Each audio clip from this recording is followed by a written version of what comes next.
In our demo today, I'm going to show you some use cases related to material setup. I'll start with end user experiences, what it would like be to use Winshuttle on a day-to-day basis. And for these materials, these could be new products needing to be set up, or perhaps we've acquired a company and now we need to bring on their catalog into the SAP system, or perhaps we've set up a new plant that all of our current materials need to be extended to. So I'll start with a simple product setup scenario.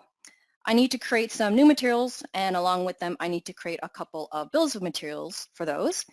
A product setup could also involve many other transactions that would create additional related objects. So not just BoMs like I've mentioned here, but routings, pricing, info records, etc. So keep in mind that you are able to use Winshuttle for any of your master data creation needs, as well as any of the other objects that would typically go along with those.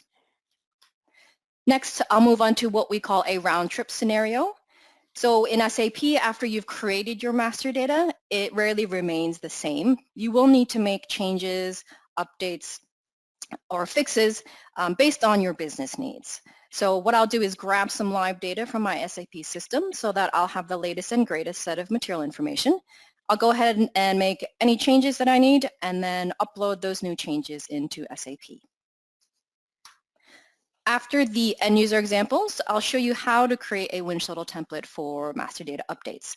So I'll go through a material change recording process that shows you what a Winshuttle developer or author would go through to create one of these end user templates. So here's my new product setup workbook, which is a mass data upload example. And we're looking at a Excel sheet here.